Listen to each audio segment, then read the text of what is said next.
اگلا دروازہ ہے وہ ہے فقر کا خوف، غریب ہو جانے کا ڈر۔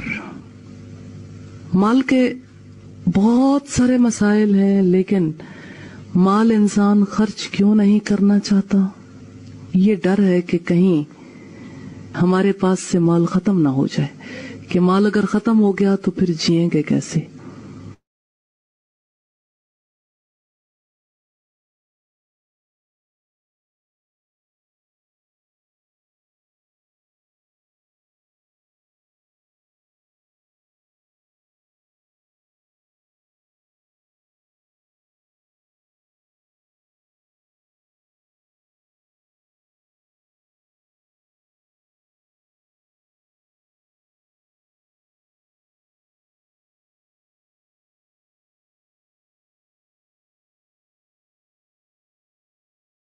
انسان کو کب لاحق ہوتا ہے؟ جب اللہ کی راہ میں مال خرچ کرنا ہوتا ہے۔ جب انسان مال خرچ کرنے لگے، این اس موقع پر انسان کے اوپر یہ کیفیت طاری ہو سکتی۔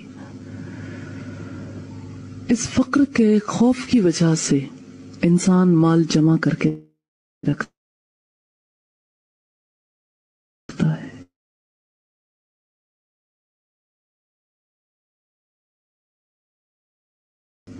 گن گن کے رکھتا ہے، اور رب العزت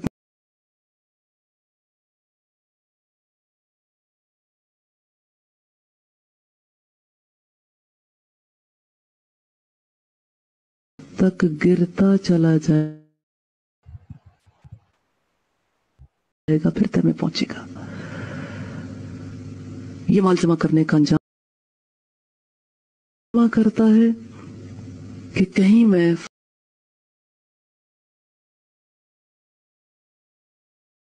ہو جاؤں، کہیں میں اپنی ضروریات پوری کرنے سے رہ نہ جاؤں۔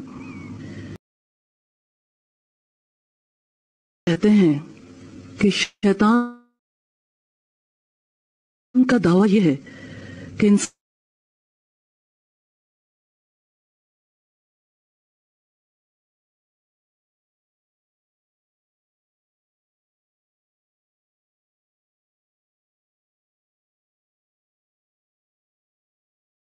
کو بلا موقع اور بغیر ضرورت کے خرچ کرنا۔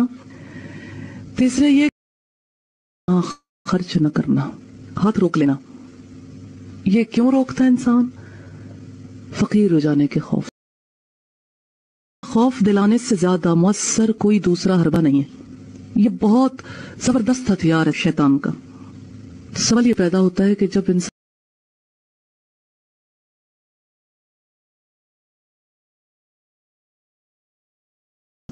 یعنی اس کے رویوں میں کیا تبدیلی آتی ہے؟ پہلی تبدیلی یہ آتی ہے کہ انسان حق یعنی اللہ کے دیے ہوئے نظام زندگی، اللہ کے بتائے ہوئے طریقے لائف سٹائل سے دور ہو کر اس کے اپوزٹ لائف سٹائل باطل سے محبت کرنے لگتا ہے، اس کی طرف رغبت ہو جاتی ہے۔ یہ چھوٹی بات نہیں ہے، باطل کی طرف رغبت۔ رغبت کا مطلب کیا ہوتا ہے؟ انسان کو چیز اچھی لگنے لگے، پسند آنے لگے، کیونکہ پہلے پسند آتی ہے نا کوئی چیز، پھر انسان اسے اپنا لیتا۔ دوسری چینج یہ آتی ہے کہ انسان حق سے باز رہتا ہے، یعنی انسان کے پاس چانسز ہوتے ہیں، مواقع ہوتے ہیں کہ وہ حق پر قائم رہ سکے، لیکن وہ حق سے دور رہتا، پتہ بھی ہوتا ہے لیکن حق سے بھاگتا ہے، حق سے دور ہونا شروع ہو جاتا ہے۔ یہ کس کے ریزلٹس ہیں؟ فقر کے خوف کی وجہ سے۔ تیسرا نتیجہ جو سامنے آتا ہے، انسان پریفرنس خواہش نفس کو دینے لگتا ہے، انسان کی ترجیحات بدل جاتی ہیں۔ اب دیکھیے گا کہ ہر انسان کے لیے دو میں سے ایک کو انتخاب کرنا ضروری ہوتا ہے، یا حق یا باطل۔ اب آپ دیکھیے، حق سے گریز ہے، باطل سے رغبت ہے، تو نتیجہ کیا نکلتا ہے؟ خواہش نفس کو وہ پریفرنس دینے لگتا ہے، یعنی نفس کی خواہشات انسان کی فرسٹ پریورٹی پہ یوں ہی نہیں آ جاتی، کچھ دروازے کھلتے ہیں تب انسان اپنے نفس کی خواہشات کو ترجیح دیتا ہے۔ اور چوتھی بڑی بات ہے، بہت بڑی، انسان اپنے رب سے بدگمان ہو جاتا ہے۔ تو یوں یہ جو فقر کا خوف ہے یہ خوف، یہ جرجری سے انسان کو آتی ہے نا، ہلکا سا احساس، ساتھ ہی انسان کے اندر حق سے گریز کا رویہ پیدا ہو جاتا ہے، ساتھ ہی شیطان اس کی توجہ باطل کی طرف کر دیتا ہے، انسان خواہش نفس کو پورا کرنے کی طرف توجہ کرتا ہے۔ اب دیکھیں جسے فقر کا خوف ہے اس کو تو چاہیے کہ مال کو صرف جمع کرے، وہ اللہ کی راہ میں خرچ کرنے سے خوف کھاتا ہے، لیکن دوسری طرف اگر آپ دیکھیں تو مال لڑا دیتا ہے اپنے نفس کی خواہشات کے لیے۔ کبھی آپ نے سوچا کہ دین کی ترویج و اشاعت کے کام ہو، جہاد فی سبیل اللہ کے کام ہو، کسی کی غربت کو دور کرنے کا معاملہ ہو، تو اتنی ریزنز آتے ہیں انسان کے مائنڈ پہ، اتنے خیالات آتے ہیں کہ نہیں دراصل یہ بات ایسی ہے، فلاں معاملہ ایسا ہے، جن لوگوں کو ہم نے مال ہینڈ اوور کرنا ہے وہ لوگ ٹھیک نہیں، کام ٹھیک نہیں ہوتا، اور پھر یہ کہ یعنی ہم پہلے بھی تو اتنا کچھ کر رہے ہیں، اب یہ معاملہ ہے۔ اور دوسری طرف اگر آپ دیکھیں مال اللہ کی راہ میں خرچ کرنے سے روک لیا ایک اینگل سے، جہاد فی سبیل اللہ کا معاملہ ہے تو جہاد پر باتیں بنانی شروع کر دیں گے، اگر کسی غریب رشتہ دار کی مدد کرنے کا معاملہ ہے تو اس کے طریقہ کار پر بحث کرنی شروع کر دیں گے۔ ان لوگوں کا تو کام ہی ایسا ہے، اب انہیں خود بھی تو کچھ کرنا چاہیے۔ آگے بڑھ کر انسان اپنی صلاحیت لگاتا ہے، کوئی نہ کوئی نتیجہ نکلتا ہے، ان لوگوں کا تو کام ہی ایک رہ گیا، ہمیشہ ہی ہاتھ پھیلائے رکھتے ہیں۔ اور آج یہ وقت آ گیا، ساری زندگی گزر گئی، ہمارے ٹکڑوں پہ پل رہے ہیں، یعنی اس نوعیت کے خیالات جو ہیں شیطان انسان کے اندر ڈالتا ہے۔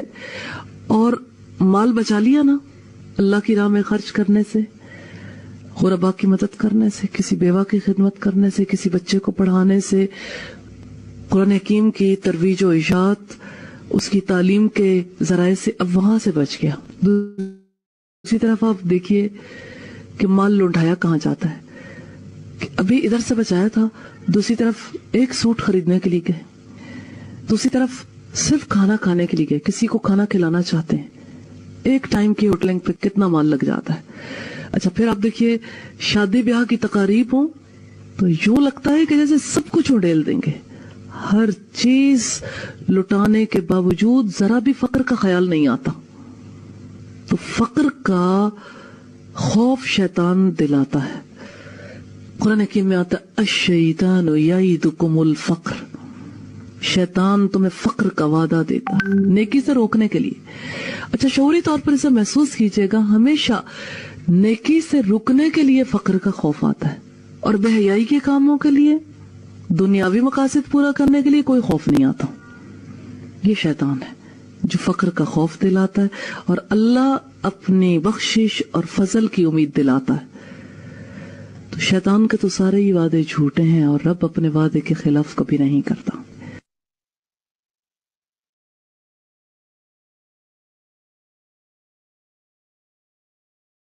گیٹ نمبر 11 ہم دیکھیں گے، 11واں دروازہ ہے بخل کا۔ بخل کسے کہتے ہیں؟ یہ نفس کی ایک کیفیت ہے۔ ایک انسان مال کو ذخیرہ کر کے رکھنا چاہے، باندھ کے رکھنا چاہے، بڑھانا چاہے، خرچ نہ کرنا چاہے، چاہے مال بڑھانے کے لیے وہ ذخیرہ اندوزی کرے، ملاوٹ کرے، کوئی راستہ اختیار کرے، لیکن اس کا دل مال خرچ کرتے ہوئے بند ہو، اس کی مٹھی بند ہو۔ یہ بخیلی ہے۔ یہ نفس کی ایک ایسی کیفیت ہے کہ جو انسان کو اس مقام تک پہنچا دیتی کہ انسان اپنے بچوں کی ضروریات پر بھی پھر خرچ نہیں کرنا چاہتا۔ یہ اتنی بھیانک خصوصیت ہے کہ انسان پھر اپنی ذاتی ضروریات پر بھی خرچ نہیں کرتا۔ یہ ایڈوانس لیول کی کیفیت ہے۔ ابتدائی طور پر تو بس یہ ہے کہ انسان مال کو ذخیرہ کر کے رکھنا چاہتا ہے۔